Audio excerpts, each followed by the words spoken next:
నమస్తే అందరికీ. ప్రాణాయామము దానికి ముందు తీసుకోవాల్సిన జాగ్రత్తలు కూడా సూచనలు ఏంటో కూడా చూద్దాం. ఆధునిక మానవ జీవనం మానసిక ఆందోళనలు ఒత్తిడులతో నిండి ఉన్నది కదా. యోగా ఒక విలక్షణమైన జీవన మార్గాన్ని అందించుచున్నది. నిజమే కదా.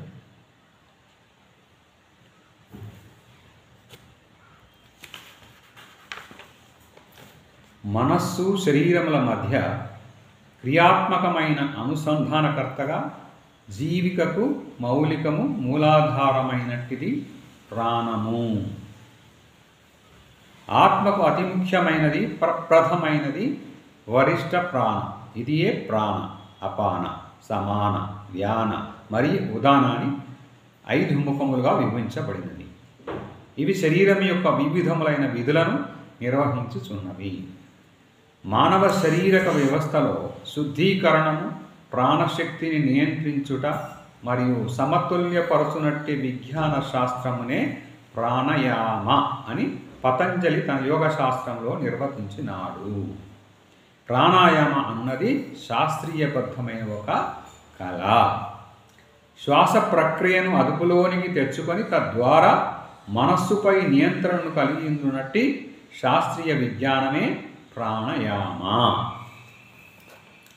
శ్వాసనాళమును పరిశుభ్రపరచుట, శ్వాస వ్యవస్థ యొక్క విధులు సహజముగా సక్రమముగా జరుగునట్లు చేయుట, ప్రాణశక్తి ప్రసరణ యొక్క సూక్ష్మ సంచార మార్గములను శుద్ధి చేయుట, ప్రాణమయ కోశములు సమతుల్యతను తీసుకొని వచ్చుట మరియు ప్రాణశక్తి నియంత్రణలో గుహ్యములైన సూక్ష్మాతి సూక్ష్మ విషయాలపై సంపూర్ణ జ్ఞానము పొందాలి.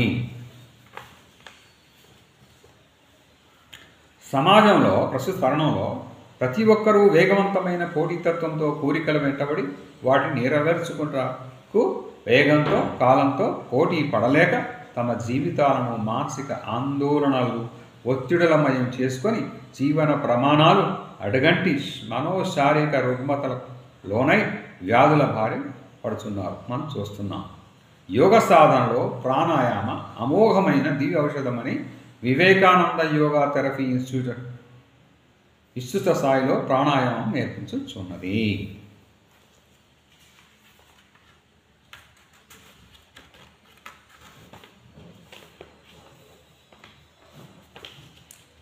సమాజంలో ప్రస్తుతం ఆరోగ్యంపై అవగాహన పెరిగినది అవును కదా.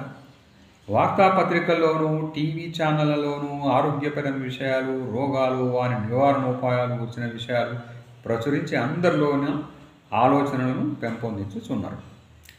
ఈ మార్పునకు ముఖ్య కారణం ఏంటి? గత 30 సంవత్సరాలుగా అవిశ్రాంతముగా పనిచేయుచున్న బెంగుళూరు వివేకానంద యోగా పరిశోధనా కేంద్రము మన సనాతన ధర్మములో ఉపనిషత్తులలో నిక్షిప్తము కావింపబడిన ఆరోగ్య సూత్రములను సంగ్రహించి దానికి సశాస్త్రీయ పద్ధతిలో నిరూపించి ప్రపంచ ఆరోగ్య సంస్థ ద్వారా ప్రపంచమునకు అందించబడుచున్నది.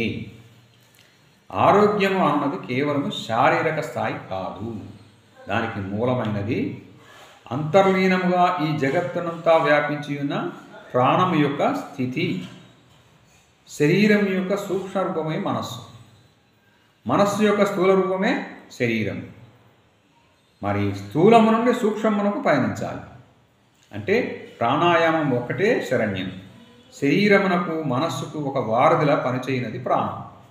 స్థూలముగా శ్వాస నిశ్వాసల ద్వారా ప్రాణం అగుమించిన దాని గమ్యము సూక్ష్మములైన అంతర్గత అవగాహన పెంపొందించడమే. సృష్టికి మూలం శక్తి. సృష్టిలోని చరాచరములన్నిటిలోని శక్తి ప్రవహిస్తూ ఉంటుంది. ఇది శాస్త్రీయ సత్యం. యోగ శాస్త్రం ప్రకారము శక్తి యొక్క సూక్ష్మాది సూక్ష్మరూపమే ప్రాణశక్తి.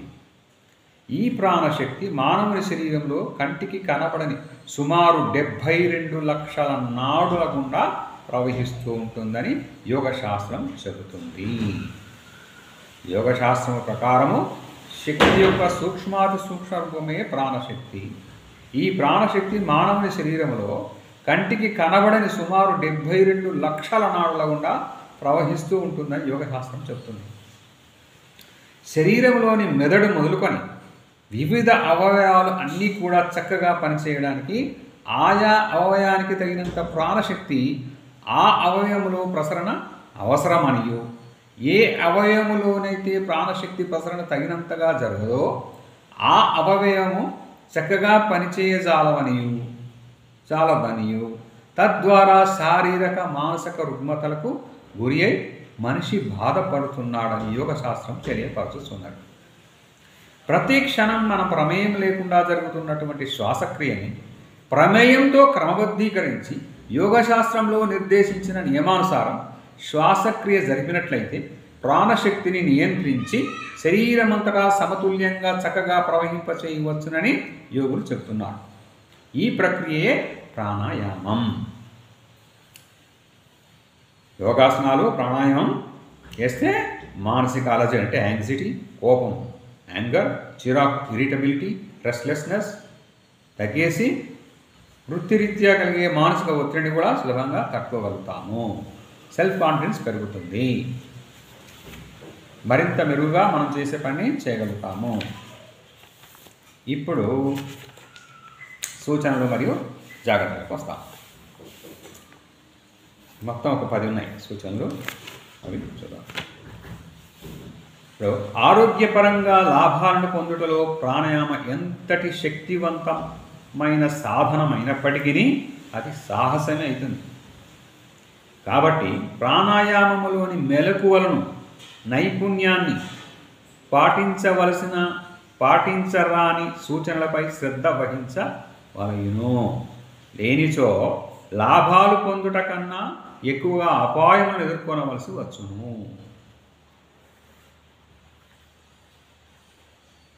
ప్రాణాయామంలోని మెలకువలను, నైపుణ్యాన్ని పాటించరాని సూచనలపై శ్రద్ధ వహించాలి. లేనిచో లాభాలు పొందుట కన్నా ఎక్కువగా అపాయములను ఎదుర్కొనవలసి వచ్చును. Note it.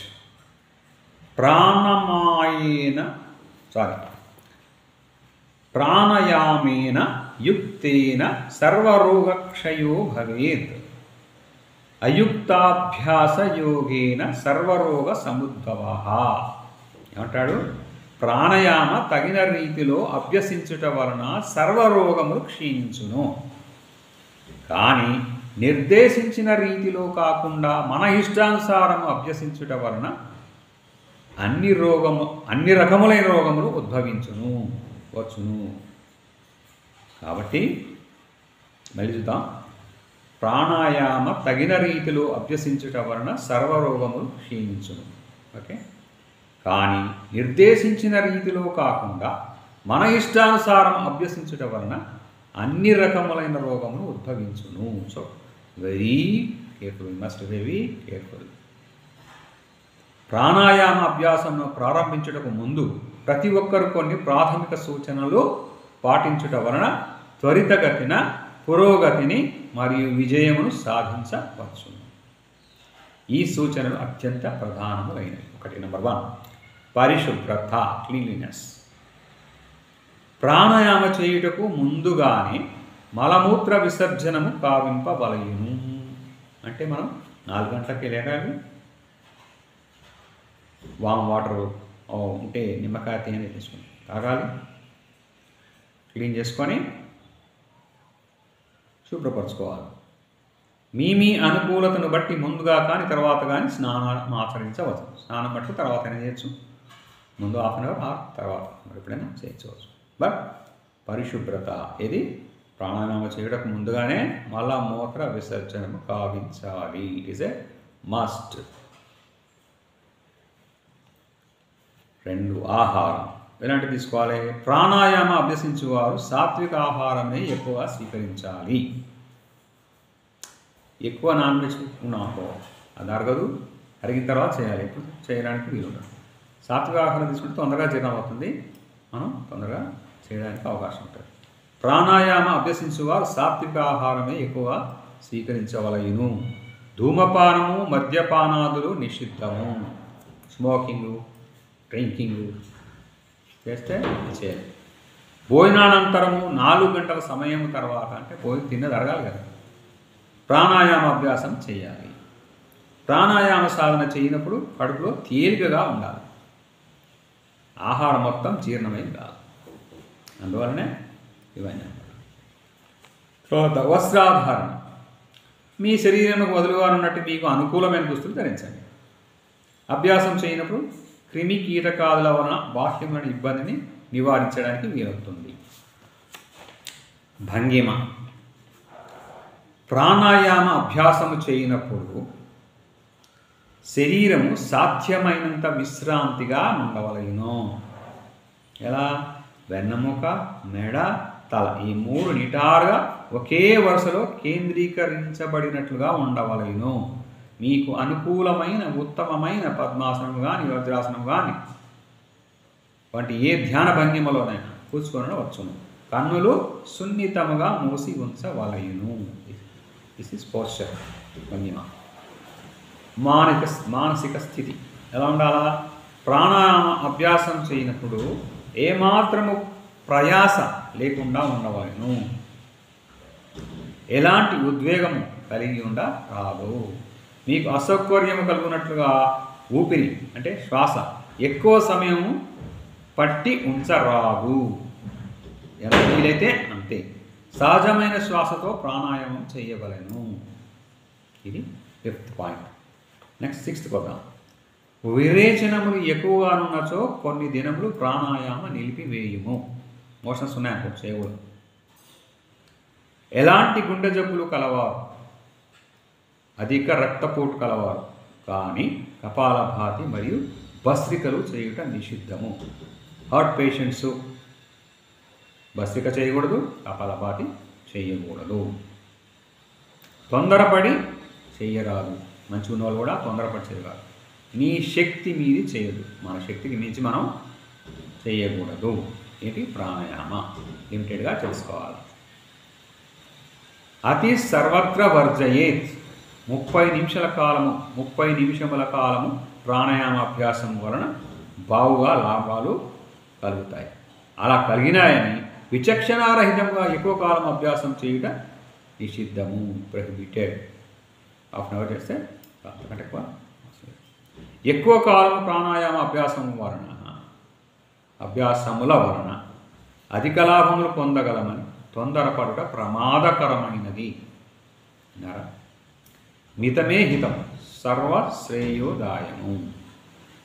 నిదానమే ప్రధానము. మెల్లమెల్లగా నిల్లకడగా చేయుట వలన సమున్నతములైన లాభములు పొందగలము. This is 7th point. 8th point. ఎల్లప్పుడూ మానసికంగా విశ్రాంతిని కలిగి ఉండి ప్రాణాయామ అభ్యాసము చేయవలనే కానీ తొందరపడి చేయరాదు. ఓకే. ఇట్లు అభ్యాసం చేయటం వలన శ్వాసపై చక్కని నియంత్రణ కలిగి తనంతట తానుగా దీర్ఘశ్వాస అలవడం. ప్రతిరోజు సమయానుసారముగా క్రమబద్ధముగా ప్రాణాయామ అభ్యాసం చేయాలి.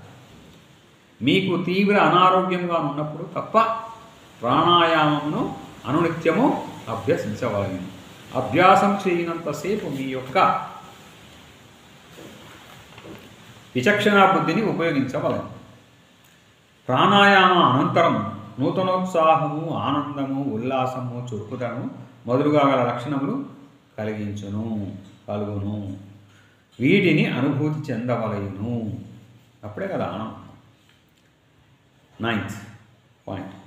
ప్రేమ, కరుణ, దయ, క్షమాగుణము, శాంతి మరియు ఆనందం మొదలుగా గల దైవీ గుణములు ఎల్లప్పుడూ సంఘటితముగా వృద్ధి చెందుటకు యోగ్యమైన మానసిక స్థితి మరియు భావన కలిగి ఉండవలను. ఓకే. శ్వాసించినప్పుడు అంటే లోపలికి గాలి తీసుకున్నప్పుడు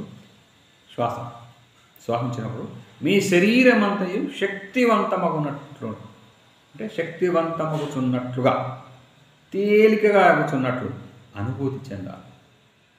గాలి బయటకు వదిలినప్పుడు అంటే నిశ్వాస కామము, క్రోధము, అహంకారము, లోభము, మోహము, మదము, మాత్సర్యము మొదలగు చెడు గుణములన్నీ తొలగిపోతున్నట్లు భావించవలెను. మీరు పీల్చున్నది వాతావరణములోని గాలి అని మాత్రమే కాకుండా దివ్యమైన జీవశక్తి శ్వాసలో అంతర్లీనముగా ఉన్నటువంటి భావనతో లీనమై శ్వాసించవలెను. 10. మీరు శ్వాసించినట్టి శ్వాసలో ప్రాణశక్తి జీవశక్తి అంతర్లీనముగా ఆధారమయ్యున్నదని అనుభవపూర్వకంగా గ్రహించాలి. నీవు రాజయోగి అయి నీ ప్రవర్తన ద్వారా నీ పరిసరములలో ఆనందము యోగశక్తి యొక్క తరంగాలను వాతావరణంలో వ్యాపింప చేయాలి. Okay, thank you. ఓపికగా విన్నారు, మరి ఆచరించండి, ఆనందించండి, ఆరోగ్యాన్ని పొందండి. All the best.